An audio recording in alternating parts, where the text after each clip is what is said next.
Hello. Manish గారు చెప్పండి. Madam.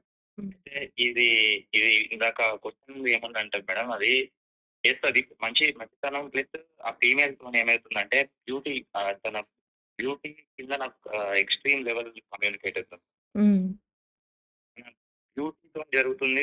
మరి ఇది నేచురల్‌గా జరుగుతుంది కాబట్టి అది ఎలా అది మేడం అండ్ ఇలా ఒక ఇంట్రోవర్ట్ ఎక్స్‌ట్రోవర్ట్‌గా మారాలంటే ఎఫర్ట్స్ పెట్టాలన్నారు. ఎలా ఎఫర్ట్స్ పెట్టాలో కూడా చెప్పు? సో, మనిషి అన్నీ అడుగుతున్నావు. ఒకటే అర్థం చేసుకోండి. నేచర్‌కి బ్యూటీ లేదు.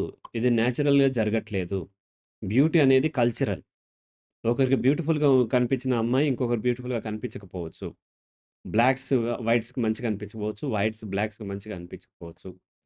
మనకు కొన్ని జీవుల పట్ల అసహ్యం కలగొచ్చు. సపోజ్ పంది పట్ల మనుషులకి అసహ్యం కలుగుతూ ఉంటుంది. కానీ పంది తన ఫీమేల్ పందినే ఇష్టపడుతూ ఉంటది. కదా! కాకినే ఇష్టపడుతూ ఉంటది. కాబట్టి బ్యూటీ అనేది ఏమి బాడీకి ఉండదు. బాడీకి ఆల్ ఫీమేల్ ఆర్ సేమ్. నేచర్‌కి same. All living beings same. కేవలం ఆమె అందంగా ఉంది అనేటువంటి మీ అభిప్రాయము, మీ విశ్వాసం వలన మీరు అట్రాక్ట్ అవుతూ ఉండొచ్చు.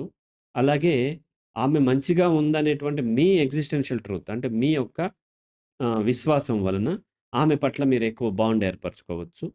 దానివల్ల ఆమె అందంగా లేదా? నాకు తెలీదు, ఎవరికీ తెలీదు అనవసరం. ఇక్కడ అందమైన వాళ్ళు, అందహీనమైన వాళ్ళు ఈ భూమి మీద ఉండరు. మంచివాళ్ళు, చెడ్డవాళ్ళు ఉండరు. మీరు ఏర్పరచుకున్నారు. బ్యూటీ అనేది నేచర్‌లో లేదు. మనిషి ఏర్పరచుకున్నది మాత్రమే. రైట్? అది మార్చుకుంటే సరిపోతుంది.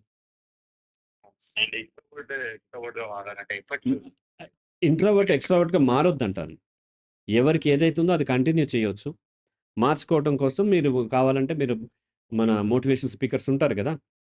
వాళ్ళ దగ్గరికెళ్తే వాళ్ళు మిమ్మల్ని మార్చేస్తారు.